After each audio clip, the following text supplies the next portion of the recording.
Hello again. It's been a while, I know. Apologies once again, but just been so busy. I've had Damage, the band that were over here a couple of years ago now, to record the first album, and they were back. So we've recorded their second album. Went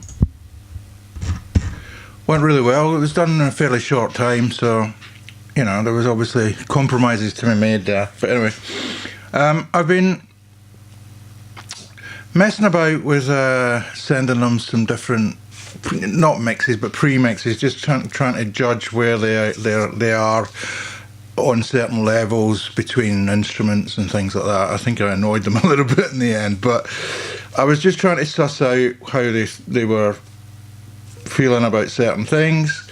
And one thing that came up in the end was the amount of cymbal bleed that came up within the snare mic. Now, I wasn't thinking about that because I was more concentrating on the levels between instruments. I wasn't worried about things like that because you can use tricks like the Pro MB from Fab Filter to get rid of snare bleed, different ways of doing it. But anyway, I also thought, well, it gave me an idea when I was listening to it, because one of the lads pointed out one of the initial rough mixes I'd given them, how they'd like the sound of that. Now, the problem with that is as soon as you EQ or compress a snare, which you need to get the snap in it, the snare bleed comes up. It's inevitable. Not the snare, the cymbal bleed, sorry. There's nothing you can do about that other than employing tricks like the Pro MB and all the rest of it to get rid of it. But I thought, well, let's try a different approach, because something I always do with all sessions is I record a sample of the drum kit. Once we've got it all set up, sounding how we want it, all the rest of it, I then get the drummer to give me 3 hits soft, 3 hits medium, and 3 hits hard on each piece of the kit. The reasoning behind this is I always want to back up so that if I do need to replace any part of the drum kit, if a mic craps out, or, you know, I've got a sample of it so I can use the recording to trigger the sample. I've never actually had to do it yet, and also part of my thinking is that rather than use Easy Drummer or some of these pre-recorded kits to replace mics, I'd rather use the kit we're using. So in this case, because we don't want the cymbal bleed in the snare, what I'm thinking is if I create a sample instrument of the snare drum that we've recorded, you know, the samples for, and compress that, because that hasn't got any cymbals on it, it hasn't got anything else. I need to trigger it somehow. I'm still working on that part of it, how I'm going to trigger it, so that I can get the velocity sensitivity in there. I use rear gate usually if I'm just doing a simple kind of, you know, reinforcement, but that only gives a velocity of 127 every time it comes out. There's no velocity sensitivity in that. I may try Melodyne. I don't know. If anybody's got any tips on this, on stuff that they use, I'd be grateful. You know, I'd appreciate hearing about it. But what I'm going to do is show you how I set up. I use Rear Sample-O-Matic, and how I'm going to set this up, how I'm going to, you know, get the drum sounds out of my recording and into Rear Sample-O-Matic. So, without further ado, enough rambling. What we've got here is a recording I took of the full kit. So it's all the mics, room mics, everything. And when I export these samples, I'm going to export the whole thing. So it'll be the kit, you know, so there'll be all the bleed from the tom mics and overheads. Everything's going to be included in this. And I've kind of roughly set the mix up as I roughly mixed the drum kit on that original session that I sent them that they liked, okay? So that's basically how it's been mixed, shall we say. There's no effects being added to it because I want to do that later in the song, so I'm going to compress and EQ it in the track. So I haven't done anything. There's the input effects that we had on it. I did EQ some stuff on the way in, but just very minor, kind of getting rid of any, you know, stuff we didn't want mainly. There's no compression on any of these drums because I don't believe in compressing drums on the way in. I don't like compressing them too much if I can avoid it. I'd rather use parallel compression, as those of you who've watched me before know. So anyway, we've got the samples up. So if I just pull out the snare, and I'll show you. So we've got, these are our 3 soft hits. So we've got 1, 2, 3, and then we got 3 medium hits, and then we have our 3 harder hits. Now the reason behind this is I want to do a round robin so that on these velocity layers you won't hear the same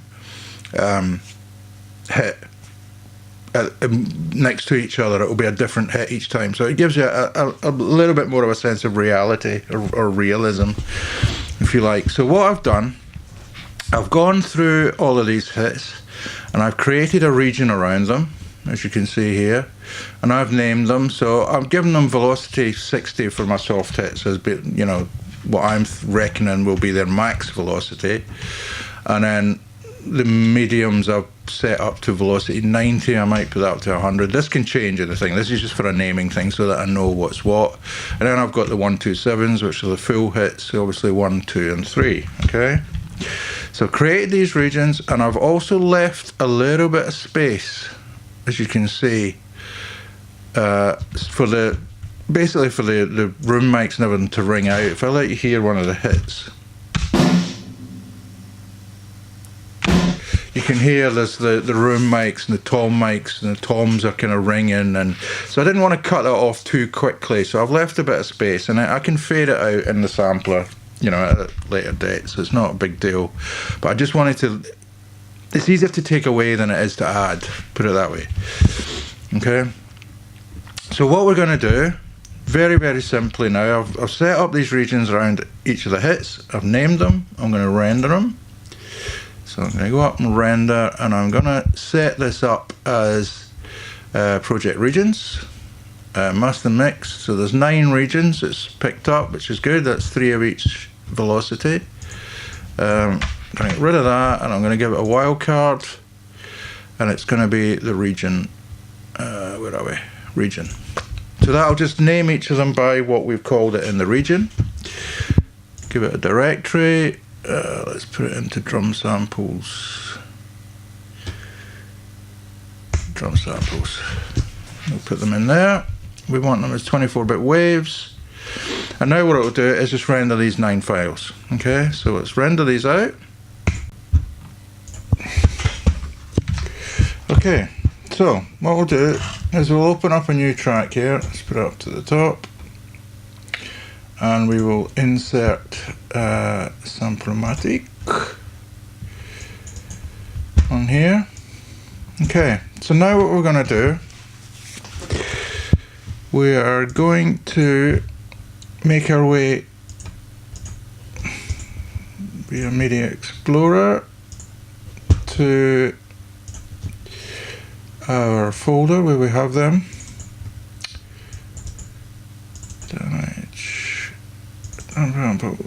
Samples. So here are our 9 samples. Okay, so what we're going to do, we're going to insert our first one, which is our V60, onto Resamplomatic. We're going to click on round robin and remove played notes from FX chain.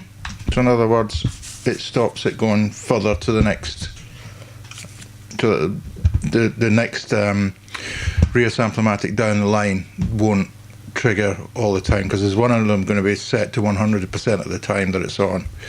So what we're going to do first and foremost with the probability, because we've got 3 samples, we'll set this down to 33%. Okay, and we will bring our minimal volume down, I don't know, let's try minus 12. You can play around with that. Note start on this, I can't remember now actually. It doesn't really matter, but I'm going to set it to, I think it's 46. I can't remember off the top of my head. I'll have to have a look. No, we want C D3. So note 50. Okay, and the note start will be set to 50 as well. So let's just put that to 50. So that means that just that one note on the keyboard will play our snare drum. Our velocity max, we want it to be, we set these ones to 60, so let's put in 60 on this one. So we'll go from 0 to 60. We'll trigger this snare drum. I'm going to put a little bit of fade on it. Okay, it's quite a long sample, as you know, because I left that bit of space there for the tail off for the tom mics and everything. So that's all set up. So we've got a round robin set to 33% probability. We have our velocity and we have our minimum volume. That's us. So now what we can do is if we copy selected effects and paste, then when we go here you can see we've got all our samples listed in this box here, so it goes automatically to that folder. So we'll change that to number 2 and we'll set the probability on this one to 50, and everything else just stays the same. Then we can copy this again and paste. This time I'm going to switch off the remove played notes from FX Chain. This is the last one in the line here because this is our full, this will be set to 100% probability there. Okay, so that's the third one of our round robin. So everything else is the same. So now we bring up Victor MIDI keyboard and you can see there's our key number 50. You can see the number at the top here. Now if you notice, this isn't triggering every time. This is our 100%, no it's not. This is our 100%. But it's not triggering all the time because the notes don't get through to it every time because we've clicked on this remove played notes from FX Chain. So if this one gets triggered, it doesn't send the note any further. You have to have these in order in this list here. So you have to have the lowest probability, the next one up, and then your next one, your highest probability last in an order here. It doesn't go back to front, otherwise you'll just trigger the 100% one all the time. Okay, so you can see here that I mean you can hear it, it's not the same hit every time, so that's what the round robin does. So that's us started. So what I'll do,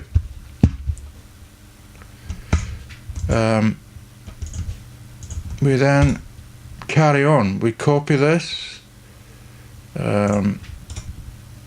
paste, and then what I'm going to do is I'm going to set up the next, my 90, so put that to 1.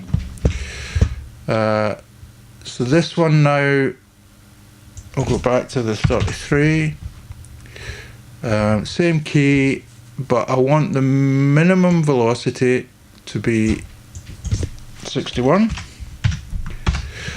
And I'm going to say on this the highest velocity 90. I've got a feeling I might want to change that to 100 later on, but let's try it at that. So we go 61 to 90. And then I'll do exactly the same. Just copy and paste.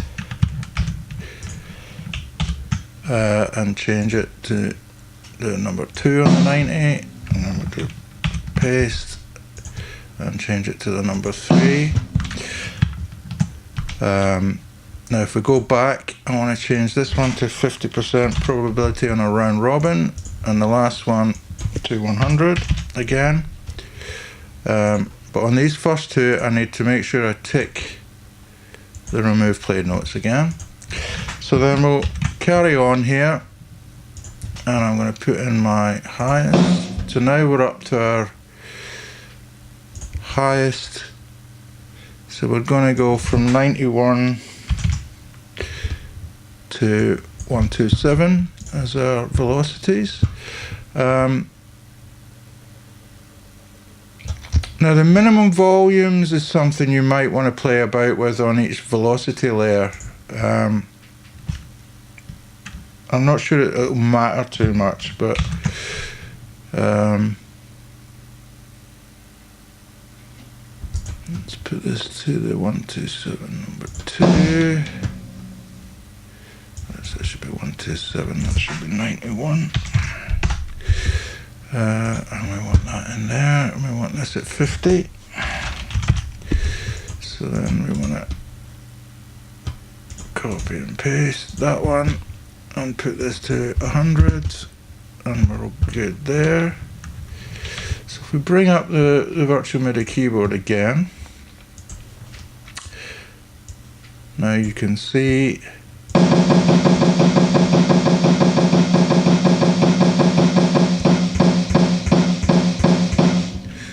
so at our highest velocity, I'll bring up all three actually so you can see them as they get triggered. So if you watch the square here, that'll show you when that one's getting triggered. Actually, we want to take off of the 100.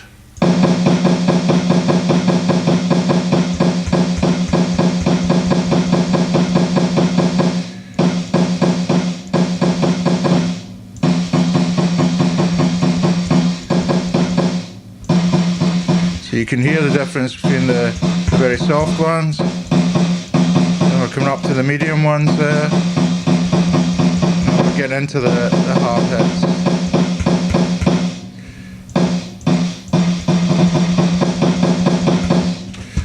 Okay, so that's how I set this up.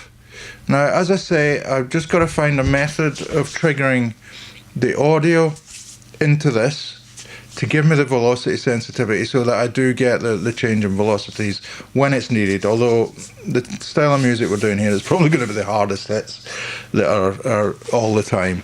But just as a way of doing some drum replacement using the actual drums you've recorded so that you can do some reinforcement, cymbal free in this case, you know, with the snare drum.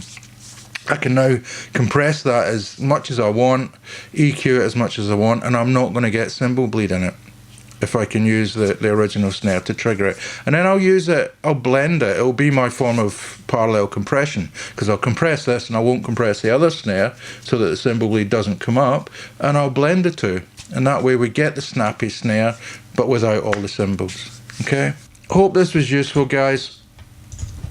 Like I said, hopefully there'll be more videos coming soon. Speak to you later. Bye now.